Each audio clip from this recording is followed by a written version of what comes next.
All right, so, we like to get into the weeds here, with some pretty interesting stories. And you sent over a whole stack of articles about this Kash Patel nomination for FBI director. And I gotta say, this one is pretty wild. Oh, yeah, this is a big one for sure. And, it's really got people talking because it's not every day you see someone with, no experience as an FBI agent nominated to lead the whole agency. Yeah, you really don't. And especially someone who's been, so closely tied to a former president like Patel has been with Trump. I mean, can you imagine being nominated for a job like that, only to have like a huge chunk of the Senate basically saying, well, hold up, let's take a closer look here? It's definitely not the usual path to confirmation, let's put it that way. No, not at all. And that's exactly what's happening right now with this whole Senate Judiciary Committee kind of slamming the brakes on his confirmation. It feels like a lot more than just a little procedural hiccup, you know? Yeah, it definitely feels like a much bigger power struggle is going on here. Like this whole thing about trying to keep the FBI independent and how that bumps up against this really polarized political landscape we're in. Yeah, you're right about that. So, okay, let's break this down a little bit. Why is Patel's nomination causing so much controversy? I mean, one of the biggest red flags, it seems like, is his decision to plead the Fifth when he was testifying before that grand jury that was looking into how Trump handled classified documents. Right. Invoking the Fifth Amendment, basically you're saying, I'm not answering these questions because what I say could be used against me in a criminal case. Which, is totally a constitutional right. Absolutely. It's a right everyone has. But in this context, it raises these questions about what Patel might be trying to hide. And the Democrats are definitely pouncing on that. I mean, they're basically saying, look, if you've got nothing to hide, then why plead the Fifth? That's a good question. And to their point, it does kind of make him look guilty. Yeah, it does. And it's not just like political gamesmanship either, right? No, their argument goes deeper than that. They're really questioning whether someone who potentially has incriminating information, or at least, is perceived that way, can they really be trusted to lead an agency like the FBI? I see what you mean. It's like the FBI director needs to be someone who's, above suspicion, someone who really represents integrity and impartiality. Exactly. And for Democrats, invoking the Fifth basically throws all that into question. It just creates this perception of a conflict of interest, especially given how close he was to Trump.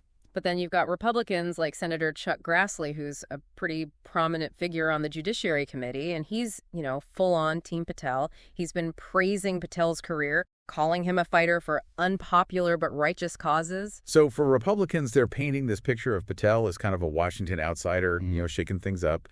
They see him as a strong leader, the kind of guy who's willing to go up against the establishment. Which, I mean, let's be honest, fits in perfectly with that whole drain the swamp mentality that's been so popular. Oh, yeah. Absolutely. And that message really connects with a lot of voters. So we've got these two totally different narratives developing here. Democrats are worried Patel's going to threaten the FBI's independence, and Republicans think he's just the reformer the FBI needs. But let's get into some specifics here. What are the actual accusations that are being made against Patel? Well, there are a few key things that Democrats keep bringing up, and they all play into this bigger concern that Patel would be loyal to Trump instead of the FBI itself. Like what? Well, for one, they're talking about Patel's past comments about wanting to fire certain FBI agents and leaders, which, makes people wonder if he becomes director, would he try to purge the agency of anyone who disagrees with him? Okay. Yeah, that is a pretty serious accusation. It is. And then they're also pointing to his alleged ties to certain far-right groups and questioning where he stands on the FBI's allegiance. Wait, what do you mean his stance on the FBI's allegiance? So in his confirmation hearing, Senator Chris Coons asked Patel straight up who the FBI works for. And Patel's answer was essentially through the Department of Justice, the White House. And Coons pressed him again, really emphasizing who does the FBI ultimately work for. And again, Patel says, the White House. That doesn't sound good. I mean, the FBI is supposed to be independent, right? Yeah. Working for the good of the country, not as like a tool for the White House. Exactly. And that's why this whole seemingly simple exchange has become such a big deal. It feeds right into those fears that Patel would put the president's agenda ahead of the FBI's mission. Makes sense. And this is where things get even more interesting because, like you said, Coons went on to ask Patel if he would refuse an order from the president if it was inappropriate. Yeah, and he wouldn't answer. Wow.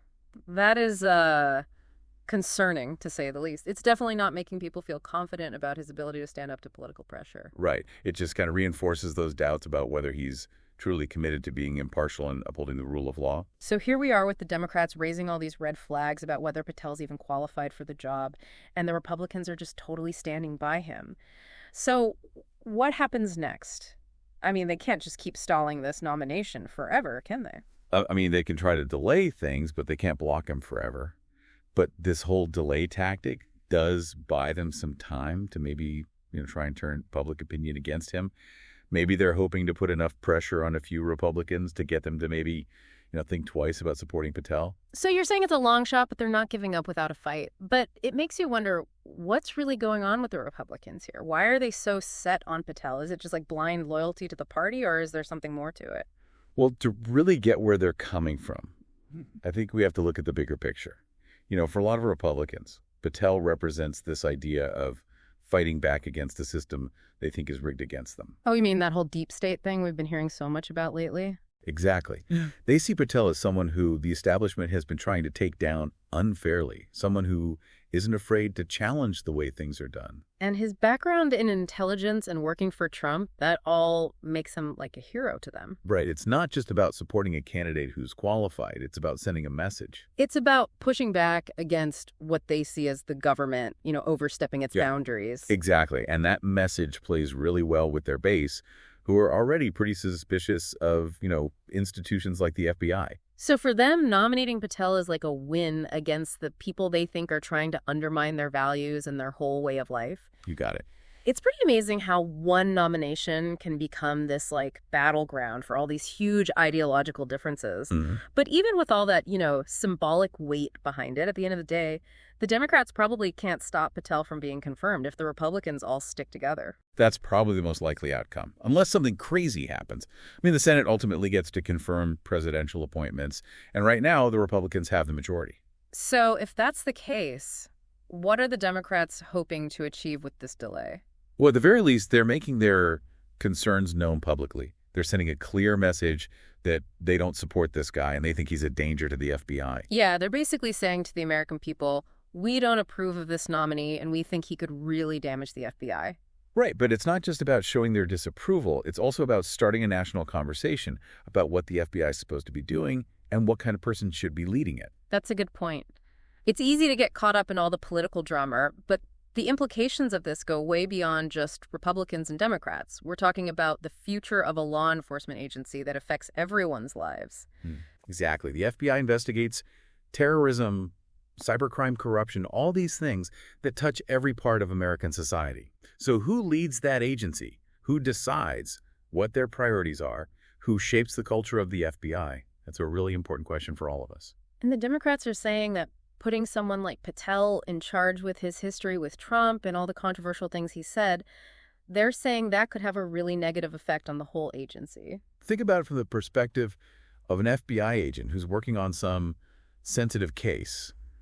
If your boss is someone who's publicly said he's loyal to a certain politician and has even talked about getting rid of people in the agency who don't agree with him, wouldn't you be a little hesitant to pursue certain leads or investigations? Yeah, especially if those leads or investigations might make that politician look bad. You'd be worried about your job. Exactly. It would create this atmosphere of fear where agents are more worried about saving their own careers than doing what's right. And that totally undermines the whole idea of the FBI as an independent force for justice. Right? It erodes public trust, and in the end, it makes us all less safe. So even if they can't stop Patel from being confirmed, the Democrats are at least trying to use this delay to show people what the consequences could be and to make the Republicans take responsibility for those consequences. It's like they're saying you're putting your party above national security, and the American people need to know that. And that could have some long-term effects.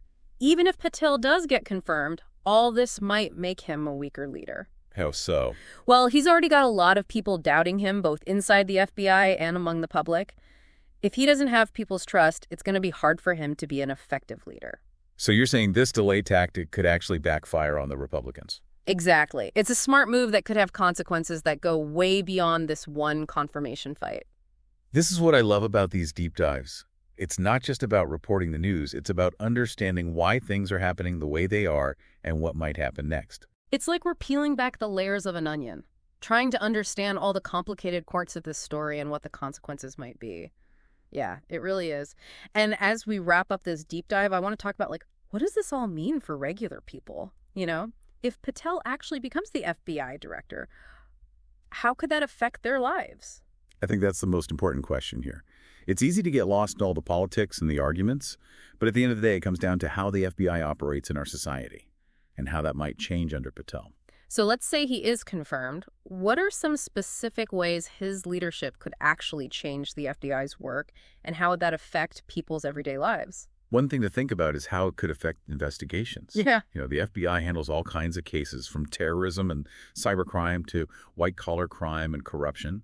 And Patel's critics worry that because he's been so loyal to Trump in the past, that might influence which cases get attention, how investigations are done, even whether certain people or groups are targeted or protected. So basically, people are worried that the FBI's power to investigate could be used to help a certain political agenda instead of just trying to find out the truth and be fair. Exactly. Yeah. And that raises some serious concerns about whether power could be abused and whether people will still trust the FBI. Imagine if investigations into people who are political allies are ignored or covered up, while investigations into political opponents are really aggressive. That kind of thing would completely undermine the rule of law. That's a scary thought. And it's not just about the investigations themselves. You mentioned earlier how this could affect the people who work at the FBI. Could Patel's leadership create an environment where people are afraid to speak up? It's definitely possible. If FBI agents feel like they'll lose their jobs if they don't follow a certain political line, or if they investigate something that powerful people don't want investigated, it could really hurt their work. They might not follow up on leads or ask tough questions or challenge assumptions because they're afraid of getting in trouble. It would create this chilling effect, right? Instead of having strong, independent investigators, you'd have an agency that's always second-guessing themselves and maybe missing important clues about wrongdoing. Exactly. And that's not just some made-up scenario. We've seen in other situations how leaders who care more about loyalty than competence can create a toxic work environment. Where people don't speak up, mistakes get covered up, and the organization's whole mission gets messed up. It's like a disease that starts eating away at the organization from the inside. And once trust is gone, it's really hard to get it back. You're right. Trust is absolutely essential for any law enforcement agency. If people don't believe that the FBI is going to be fair and impartial, it weakens the whole agency. It becomes harder to find good agents to get people to cooperate as witnesses and to get convictions in court. It's a downward spiral. The more political the FBI gets, the less effective it is at doing its job. And that just makes people trust it even less. Exactly. And that leads us back to the big question this whole nomination brings up. What kind of FBI do we want? Do we want an agency that's independent and fair and follows the law? Or do we want an agency that's controlled by politicians and acts like a tool for the president? That's a question every American needs to think about, because the answer is really important for the future of our country. This is about more than just politics. It's about the foundation of our democracy and the rule of law. And it's bigger than just one person or one political party. It's about the principles we believe in, the values we care about, and the kind of society we want to live in and leave for our children. That's a great point. So as we end this deep dive, we want to leave you with this thought. As you hear more about this nomination and talk about it with others, remember to look beyond the headlines. Think about the bigger picture.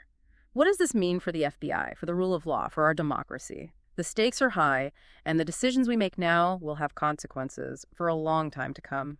This has been a really fascinating deep dive. I always appreciate the chance to talk about these complicated issues with you. I've enjoyed it too.